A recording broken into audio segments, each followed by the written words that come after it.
ഡിറ്റ്വ ചുഴലിക്കാറ്റിൽ തമിഴ്നാട്ടിലും അതീവ ജാഗ്രത. 5 ജില്ലകളിലും പുതുച്ചേരി, കാരക്കൽ മേഖലകളിലും റെഡ് അലർട്ടാണ്. നാളെ പുലർച്ചെ ഡിറ്റ്വ തീരം തൊടും. ചുഴലിക്കാറ്റിൽ ശ്രീലങ്കയിൽ മരണം 100 കടന്നു. അതേസമയം സംസ്ഥാനത്ത് ഒറ്റപ്പെട്ട ശക്തമായ മഴയ്ക്ക് സാധ്യതയുണ്ട് എന്നാണ് കേന്ദ്ര കാലാവസ്ഥാ വകുപ്പ് നൽകുന്ന മുന്നറിയിപ്പ്. പത്തനംതിട്ട, ഇടുക്കി, പാലക്കാട്, മലപ്പുറം, വയനാട് ജില്ലകളിൽ യെല്ലോ മുന്നറിയിപ്പ് പ്രഖ്യാപിച്ചിട്ടുണ്ട്. നമ്മുടെ പ്രതിനിധികളുണ്ട്. പട്ടണപ്പാക്കം ബീച്ചിൽ നിന്ന് മനേഷ് മൂർത്തി, ഒപ്പം തിരുവനന്തപുരത്ത് നിന്ന് അലക്സ് റാം മുഹമ്മദ്. ആദ്യം പോകുന്നത് പട്ടണപ്പാക്കം ബീച്ചിലേക്കാണ്. അവിടെ മനേഷ് മൂർത്തി തത്സമയ വിശദാംശങ്ങളുമായുണ്ട്. മനേഷ്, ശ്രീലങ്കയിൽ വലിയ നാശനഷ്ടം ഉണ്ടാക്കി, 100-ലേറെ പേരുടെ മരണം സംഭവിച്ചു. ഇപ്പോഴും ഒട്ടേറെ പേരെ കാണാൻ കഴിയുന്നില്ല. ലക്ഷക്കണക്കിന് പേരെയാണത് ബാധിച്ചത്. അവിടെ വലിയ പ്രളയത്തിന്റെ സാഹചര്യമുണ്ട് എന്നതാണ്. ഇപ്പോൾ തമിഴ്നാട്ടിൽ എവിടെയൊക്കെയാണ് മുൻകരുതൽ നിർദ്ദേശങ്ങൾ, ജാഗ്രതാ നിർദ്ദേശങ്ങളൊക്കെ നൽകിയിട്ടുള്ളത്? പട്ടണപ്പാക്കത്തൊക്കെ അവസ്ഥ എന്താണ്?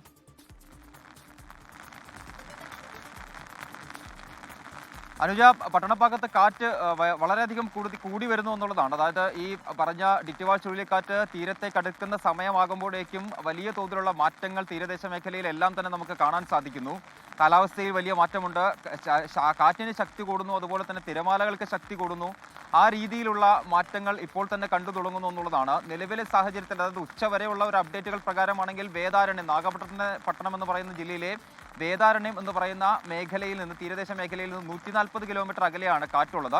ചെന്നൈയിൽ നിന്ന് 380 കിലോമീറ്ററാണ് പറയുന്നത്. ഇന്നിപ്പോൾ 5 ജില്ലകൾക്കാണ് ഉച്ചയ്ക്ക് ശേഷം റെഡ് അലർട്ട് പ്രഖ്യാപിച്ചത്. 5 ജില്ലകൾക്ക്, തീരദേശ ജില്ലകളാണ് 5ഉം.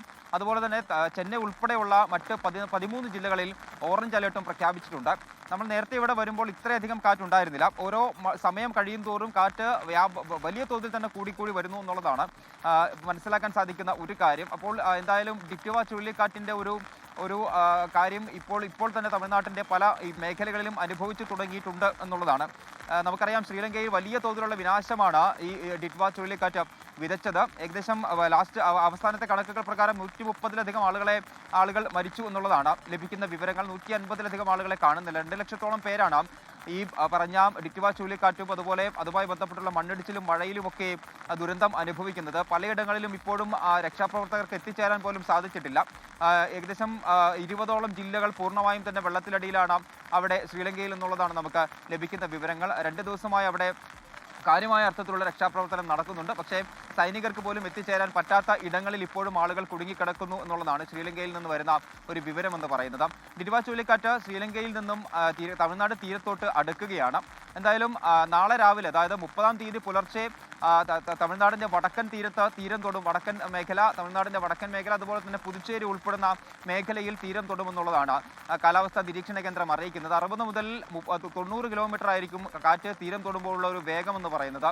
അതെന്തായാലും കൃത്യമായി തന്നെ മോണിറ്റർ ചെയ്യുന്നുണ്ട് കാലാവസ്ഥാ നിരീക്ഷണ കേന്ദ്രം. ചെന്നൈയിൽ നിന്നാണെങ്കിലും ശരി, കേന്ദ്രത്തിൽ നിന്നാണെങ്കിലും ഒക്കെ കൃത്യമായി തന്നെ മോണിറ്റർ ചെയ്യുന്നുണ്ട്. അപ്പോൾ ഏത് രീതിയിലായിരിക്കും അതിൻ്റെ ഒരു ലാൻഡ്ഫാൾ എന്നുള്ളത് ഓരോ മണിക്കൂറുകളും കൃത്യമായി തന്നെ നിരീക്ഷിക്കുന്നു. അതിനനുസരിച്ച് അലേർട്ടുകളെല്ലാം തന്നെ മാറി കൊണ്ടുവരുന്ന ഒരു നിലയുമുണ്ട്. ഇന്ന് രാവിലെ 4 ജില്ലകളിലായിരുന്നു റെഡ് അലേർട്ട്. അത് ഉച്ച കഴിയുമ്പോഴേക്കും 5 ജില്ലകളിലേക്ക് മാറ്റിയിട്ടുണ്ട്. ഓറഞ്ച് അലേർട്ട് 13 ജില്ലകളിലേക്ക് ആക്കിയിട്ടുണ്ട്. മറ്റ് എങ്ങനെയൊക്കെയാണ് മനേഷ്, ഏത് തരത്തിലേക്കാണ് ഇതിൽ എന്തെങ്കിലും ഒരു സാഹചര്യം, ആശങ്കയുടെ സാഹചര്യം ഉണ്ടായാൽ അതിൽ മുന്നൊരുക്കങ്ങൾ എങ്ങനെയാണ്?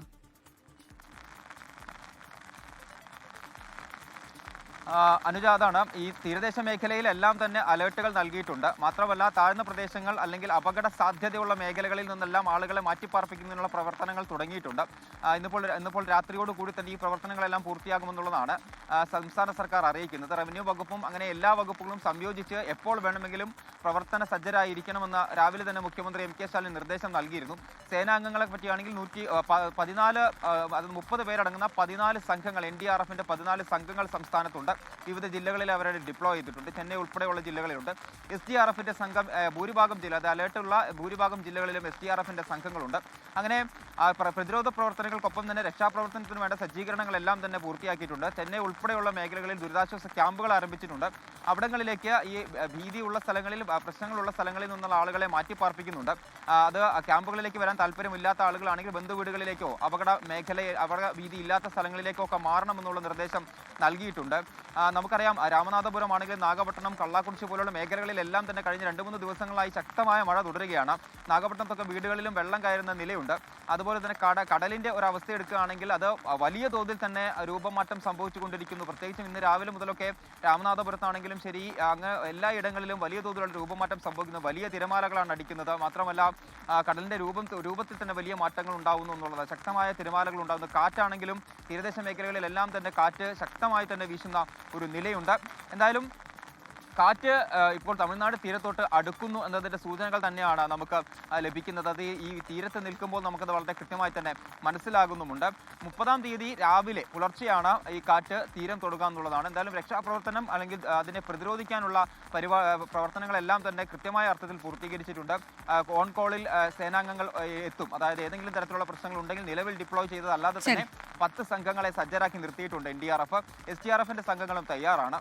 അങ്ങനെ എല്ലാ അർത്ഥത്തിലും ഇതിനെ പ്രതിരോധിക്കാനുള്ള നടപടികളെല്ലാം തന്നെ സംസ്ഥാന സർക്കാരിന്റെ ഭാഗത്തു നിന്നും ഉണ്ടായിട്ടുണ്ട്. അതാണ് തമിഴ്നാട്ടിൽ അതീവ ജാഗ്രതാ നിർദ്ദേശം പുറപ്പെടുവിച്ചിട്ടുണ്ട്. 5 ജില്ലകൾ, ഒപ്പം തന്നെ പുതുച്ചേരി, കാരക്കൽ മേഖലകളിലും റെഡ് അലേർട്ട് പ്രഖ്യാപിച്ചിട്ടുണ്ട്. നാളെ പുലർച്ചെ ഡിറ്റ്വ തീരം തൊടും. അത് പ്രത്യേകിച്ച് വടക്കൻ തമിഴ്നാട് തീരമേഖലകൾ കേന്ദ്രീകരിച്ചൊക്കെയാകും മഴയും കാറ്റും ഉണ്ടാകാൻ സാധ്യതയുള്ളത് എന്നതാണ്. ഇപ്പോൾ തന്നെ അതിന്റെ ചില പ്രതിഫലനങ്ങൾ കണ്ടു തുടങ്ങിയിട്ടുണ്ട് എന്നതാണ് മനീഷ് മൂർത്തി നൽകിയ വിവരം.